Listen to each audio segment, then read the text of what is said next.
Ok, minha gente, já de volta. E agora lembrando aí para vocês da Sorridentes. Sorridentes ao lado da Câmara de Vereadores, Clínica Sorridentes. Ontem eu estive lá com a doutora Gisele à noite, né? Gisele vai voltar aqui ao programa. A gente estive lá batendo um papo com ela. E a Sorridentes tem um plano odontológico. Aliás, a Sorridentes é uma das maiores, se não a maior empresa odontológica do Brasil, né? E agora instalada aqui em Teresópolis, ao lado da Câmara de Vereadores. Tem um plano odontológico por apenas R$19,90. R$19,90 um plano odontológico da Sorridentes. Passa lá para conhecer esse plano. Daqui a pouco também eu vou falar com você, tem falado todo dia, sobre pontos mania. E ontem, bairro de São Pedro, que eu tive ali, né, em algumas lojas ali, o pessoal já está querendo saber o que é pontos de mania. Aguardem que está chegando. Está chegando o pontos de mania. Estou recebendo aqui o Coronel Albert, da Defesa Civil, secretário de Defesa Civil, comandante da nossa Defesa Civil, e a Nina, que desde a abertura do programa eu falei que a Nina ontem entrou ao vivo com a gente lá de Petrópolis, né? Fez 2 participações ao vivo, não fez mais por causa do trânsito, foi difícil chegar lá, mas durante a tarde toda eles estiveram em Petrópolis, mostrando a situação, o que aconteceu, e é muito pior do que a gente imagina, pelo menos, Nina. As primeiras coisas que você passou para a gente, a situação é muito pior do que a gente imagina. Bom dia para os dois. Nina. Bom dia, Hélio. Bom dia, o pessoal que está assistindo a gente. Realmente a gente fica muito chocado, né, com tudo que a gente vê. E, Hélio, é impossível a gente não se recordar de 2011, né? O agravante em Petrópolis que a gente percebeu é que o centro da cidade foi muito afetado, diferente do que aconteceu aqui com a gente, né? A gente não teve o centro da cidade afetado, foi mais para dentro. Então, a gente percebeu que realmente a cidade parou. A gente viu bancos, né, rede bancária, completamente destruídos no centro da cidade. Daí você já dá uma quebrada nesse movimento de comércio, né? Então, a gente ficou muito impactado, muito chocado com tudo que a gente viu durante o dia todo, na verdade. Você trouxe tudo isso, as matérias vão entrar no boletim logo, né? As matérias vão entrar no boletim, no jornal também, o Marcelo está preparando, acredito que hoje e amanhã, porque tem muita história para contar, tem muita coisa, teria muito mais, né, se a gente tivesse ficado mais lá, porque era muita coisa que a gente via, a gente queria apurar, as pessoas queriam falar com a gente, foi bem cansativo até, bem chocante. Nesse nosso bate-papo de hoje, a importância do que a gente está fazendo, Nina trazendo a experiência do que ela viu ontem, do que ela viu durante o dia inteiro lá em Petrópolis, você vai ver essas matérias aqui hoje e amanhã, e o Coronel Albert vai passar também para vocês a preocupação da Defesa Civil e do município inteiro, né, com alguns locais aqui em Teresópolis que a gente tem, que são locais altamente em risco. Mas a gente vive numa cidade de muitas montanhas, nós vivemos dentro de um vale cortado por um rio. Isso sempre foi assim e não vai deixar de ser. Coronel, é um momento muito difícil, o verão, não é? Bom dia, Hélio. Uma satisfação poder estar aqui para esclarecer para a população, principalmente nesse momento tão crítico e tão triste, né? Essa situação que nós estamos vivendo aqui com a cidade irmã. E essa época de verão na região serrana, dada a sua característica geológica, é sempre muito complexa, né? Porque nós temos, nossas cidades elas são situadas no meio das montanhas e sempre com a concentração urbana ela está mais direcionada para os vales. A nossa região da várzea é uma região naturalmente alagadiça, porque toda a água corre para o Paquequé, que é o rio principal da cidade, que é o rio que corta a cidade de fora a fora. Então, toda vez que nós temos uma incidência de chuva maior, o volume do Paquequé sobe e nós temos vários bolsões de alagamento na cidade que são tradicionais. E esses bolsões eles se dão justamente por conta do impedimento dessa água fluir para o Paquequé normalmente. E nós temos também na nossa cidade várias áreas de riscos que são mapeadas e que a gente vem controlando ao longo do tempo, principalmente desde 2011. Logo depois do mega desastre de 2011, fruto de um trabalho junto à Defesa Civil Estadual, foram instalados sistemas de alerta e alarme na nossa cidade. Então, hoje nós contamos com 26 sistemas de alerta e alarme, 26 sirenes, com pluviômetros. E nós também temos um sistema de pluviômetros do CEMADEM. E com esse material, nós fazemos o gerenciamento e o controle do volume de chuva em diversos pontos da cidade. E com base nisso, a gente starta o nosso sistema de alerta e alarme através do sistema de sirene e também através do SMS. SMS. Mania, né, de apresentadora curiosa. Não, mas à vontade, é lógico. A Defesa Civil, conforme lá, a gente estava falando agora daquela pedra, né, no final da Rua Tereza, foi identificado algum ponto que tem algum risco de algum desabamento de alguma pedra, alguma coisa que esteja rachada? Porque a gente está vendo chuva aí desde dezembro, né? Já Sim. são 2 meses aí chovendo. Sim, aqui em Teresópolis nós temos acompanhado e temos monitorado todas as áreas mais críticas de risco e a gente faz um trabalho preventivo junto aos nossos núcleos de proteção e defesa civil. A nossa maior dificuldade, nós temos feito desde 2019 para cá o projeto Proteger Teresópolis, onde nós, juntamente com o apoio da Unifeso e com um incentivo do nosso prefeito Vinícius Clausen, nós temos trabalhado nesse trabalho de levantamento.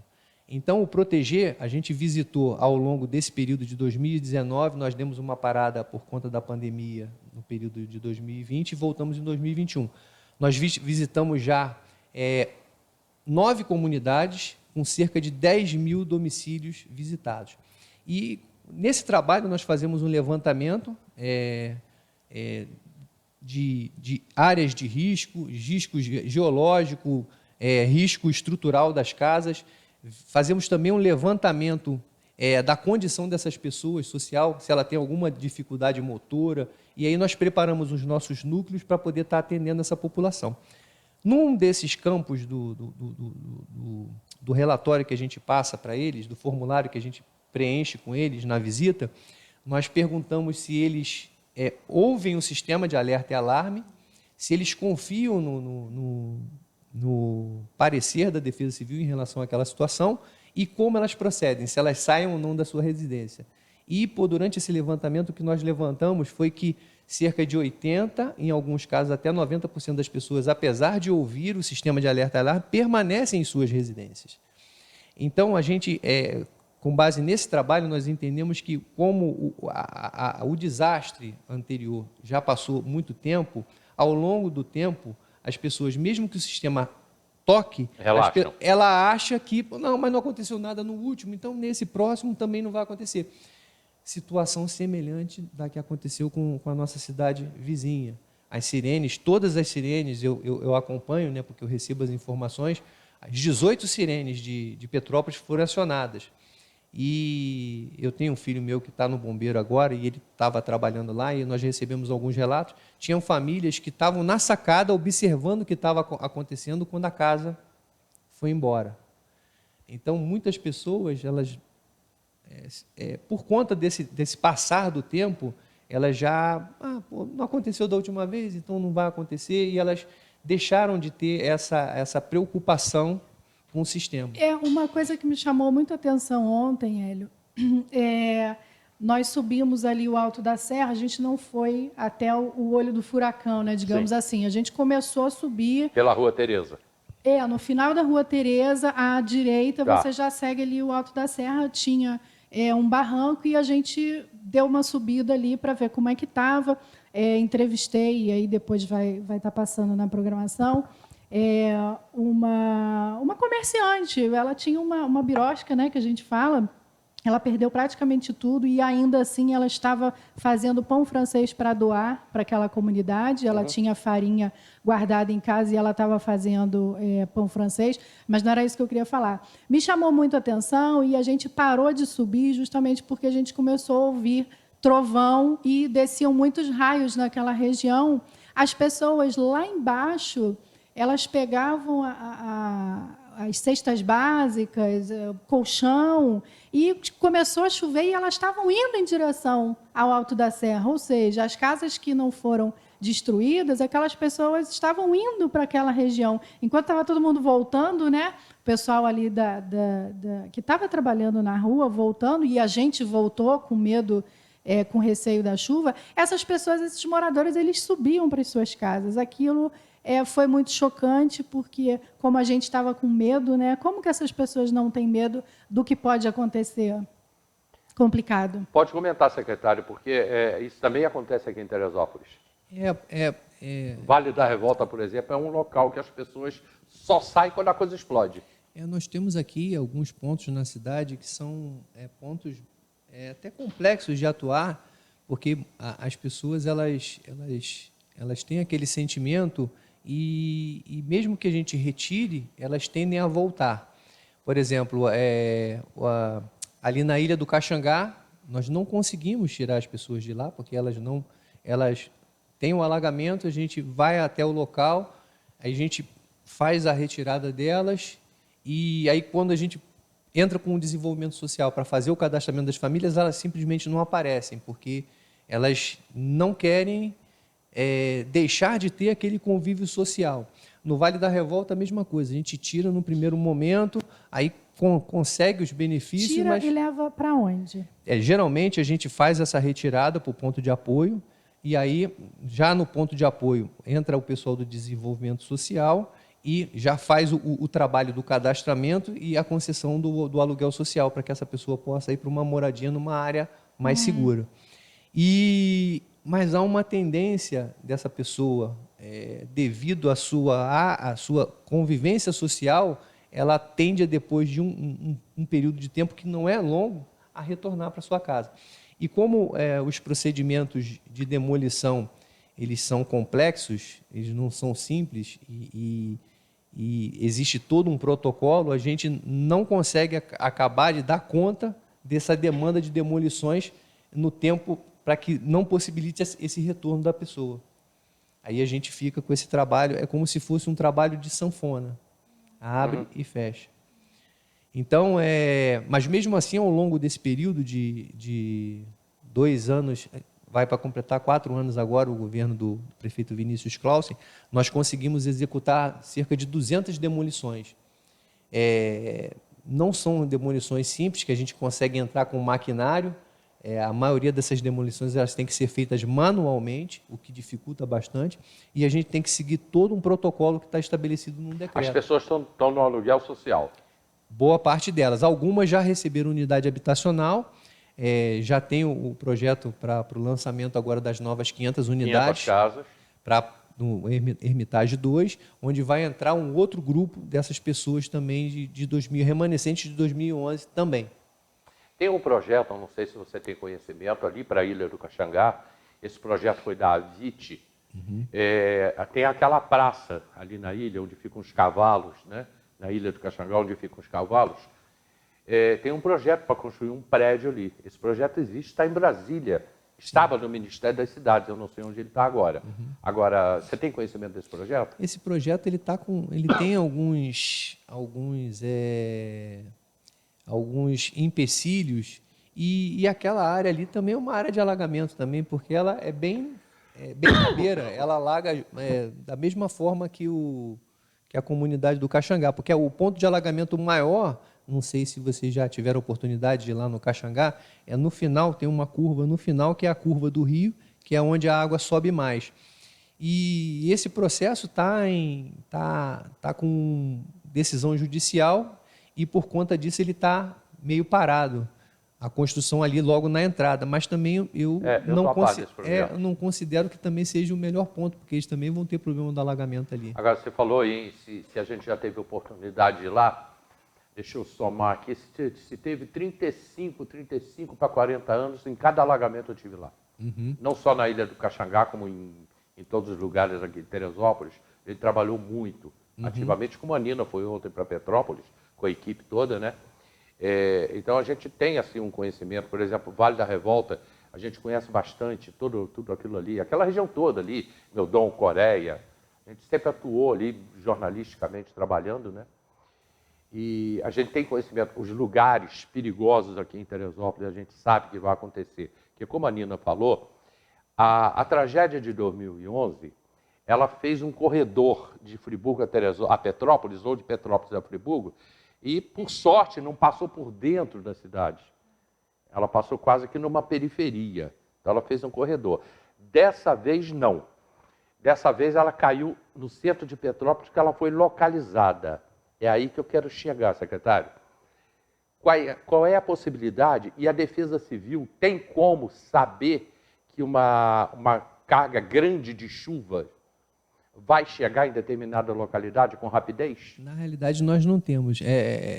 Por exemplo, esse alerta da chuva que causou essa situação toda em Petrópolis, nós recebemos ele com 1 hora. Nós emitimos aqui o alerta daquela chuva 5h03, via SMS. A gente tinha recebido um pouco antes. Então, ela foi uma chuva extraordinária. Esse volume de chuva ali causaria danos catastróficos em qualquer cidade do mundo, porque nenhuma cidade está preparada para esse volume. Foram 265 milímetros em 3 horas.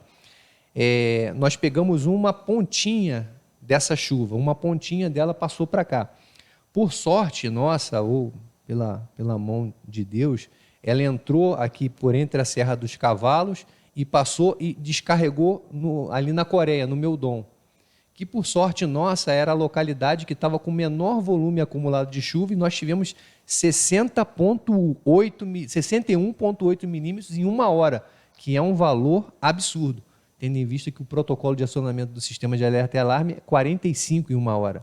Então nós tivemos 15 milímetros a mais em 1 hora, e graças a Deus, nesse dia nós não tivemos nenhuma situação mais crítica, tivemos só um alagamento ali no Meudon, que foi retratado, mas diante de toda a situação, foi uma coisa menor. E a nossa preocupação, como a mídia bem divulgou, foi um evento atípico. Nós tínhamos uma massa de ar que está vindo, deslocando, umas acas que estava vindo, deslocando umidade da região amazônica, um aquecimento da água do mar, que trouxe essa umidade que chegou para a serra, ela bateu ali na Serra do Mar, acumulou em cima, e juntou essas duas massas e descarregou numa nuvem mais baixa, que estava abaixo da serra. Por esse motivo, nós não fomos afetados, porque esse volume descarregou todo do lado de lá.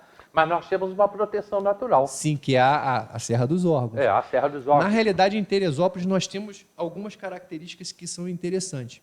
Nós temos alguns modelos de chuva. Por exemplo, o modelo de chuva que veio ontem, que atingiu Friburgo, ele vem aqui por baixo da serra, bate aqui nesse paredão da Serra dos Órgãos, passa ali pela Serra do Elefante, pega ele bate no Soberbo, ele não passa. Bate ali no Soberbo, corre pela lateral, e aí ele vai desaguar em Guapimirim, Cachoeira de Macacu, aí pega Vieira, no interior, e Friburgo. A outra característica é a que vem daqui de cima, que vem de Minas Gerais. Quando essa incidência vem de Minas, ela pega o nosso interior, como foi em 2011. Pega ali o Vale do Cuiabá, Santa Rita, e geralmente ela pega uma linha reta e vai até Friburgo. Foi o que aconteceu em 2011. Exatamente. E as que têm afetado mais a gente, com intensidades grandes, são quando ela desce, esse mesmo fluxo que só vem daqui de Minas Gerais, quando ele desce mais baixo. Aí ele pega a nossa cidade em cheio. Graças a Deus, durante esses anos, esses fluxos não têm sido muito intensos aqui no nosso centro da cidade. Então, nós temos pego na nossa cidade só as rebarbas. Nosso maior volume de chuva esse ano, registrado, tem sido na Granja Florestal.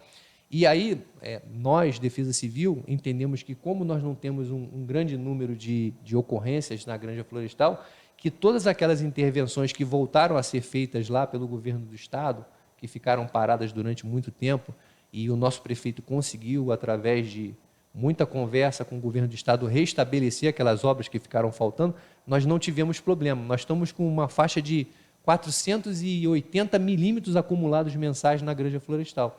E nós não tivemos nenhum tipo de ocorrência mais grave na região.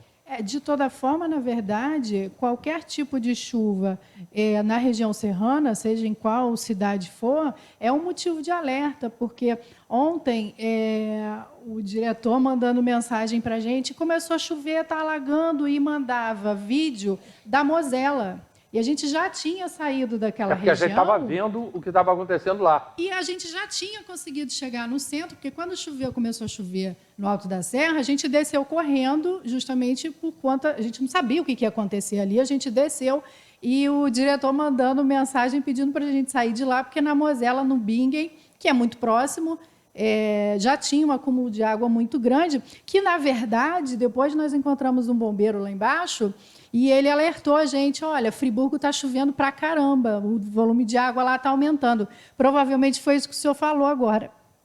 Começou a chover muito em Friburgo, Mas não foi na essa cidade, rebarba. choveu ali na No estrada. centro da cidade não estava chovendo. No Bingen estava chovendo, com aquele volume de água que todo mundo viu, aquele monte de vídeo que começou a circular, né? Mosela e Bingen cheio. Nesse momento da chuva, Nina, o que você pode passar para a gente de experiência? O que você viu? As pessoas...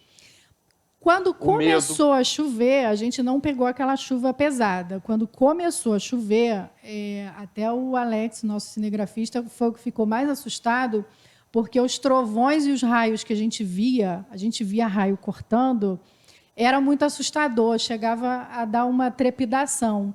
Como aquela região ali da Rua Tereza, do meio para frente, ela estava toda interditada em função daquela pedra. A pedra é gigante e ela tem um corte no meio que pode descer a qualquer momento. Então, aquela região foi evacuada e a gente estava nessa região que foi evacuada. O pessoal estava trabalhando, tentando abrir caminho para aquele posto de gasolina da Shell, que foi completamente destruído. A gente estava ali próximo, tinha muita lama ainda, e as retroescavadeiras estavam entrando naquela região. Então, para lá, a gente não foi com medo dessa chuva. Então, a gente não viu morador naquela região justamente por conta de estar já vazio, já tinha sido evacuado. Quando a gente desceu para o centro da cidade, eu não vi nenhum tipo de correria. Pelo contrário, foi o que eu falei, eu via pessoas pegando as bolsas de alimentos e de roupas e entrando no Morro do Alto da Serra. Aquilo foi muito chocante para a gente, né? Mas no centro da cidade não estava chovendo. Eu quero voltar a falar sobre essa pedra, até porque nós temos aqui a pedra do Calene. Já desde 2011 nós temos aquela situação ali, ainda não foi resolvida. Mas o perigo dessa serra, dessa pedra lá em Petrópolis, você vai falar sobre isso, secretário? E eu vou deixar uma pergunta, que eu já estou em cima da hora do comercial. Você, quando chegou em Petrópolis, com toda a tua experiência de bombeiro e também na Defesa Civil, o que te impactou realmente naquele momento? Você já viu muitas tragédias, mas segura um pouquinho aí a tua resposta, que eu estou indo para o comercial, e lembrando a vocês que lá no alto a gente já tem a pizzaria, temos a pizzaria Mandacaru. Agora tem restaurante e pizzaria Mandacaru, com exclusividade da cerveja e do chopp Viva la Vida. Cerveja e chopp Viva la Vida, exclusividade na pizzaria e restaurante Mandacaru. A gente volta já, tem algumas pessoas participando. Eu não estou com WhatsApp, já me falaram aqui que tem muita gente falando pelo WhatsApp, mas aqui o Jaime Palmares falando que dragagem de rio e limpeza de bueiros, a gente fala disso todo dia, é o óbvio, né, Jaime? O mínimo que tem que ser feito. Aliás, está sendo feito numa época errada, mas está sendo feito. Isso é para ser feito no inverno, mas pelo menos está sendo feito. O Jones Vargas, que é da Anistia Internacional, ele não vê prevenção de encostas e entra novamente aqui, Nina, novamente aqui o cara pedindo dinheiro. Né? Isso aqui, gente, não tem uma pessoa que entra diariamente, só muda o nome, pedindo dinheiro para depositar no Pix. Dando em Petrópolis. Então já sabe que isso aqui é alguém tentando aplicar o golpe do Pix e usando aqui as redes sociais da TV. Gente, eu já venho falando isso há muito tempo. Já bloqueamos alguns nomes, mas o nome é trocado. Eles trocam o nome e entram com o telefone, estão aqui pedindo dinheiro, doação de Pix. Cerveja Viva la Vida, exclusividade da Mandacaru e restaurante agora também, lá no alto, ao lado da feirinha, a gente volta já.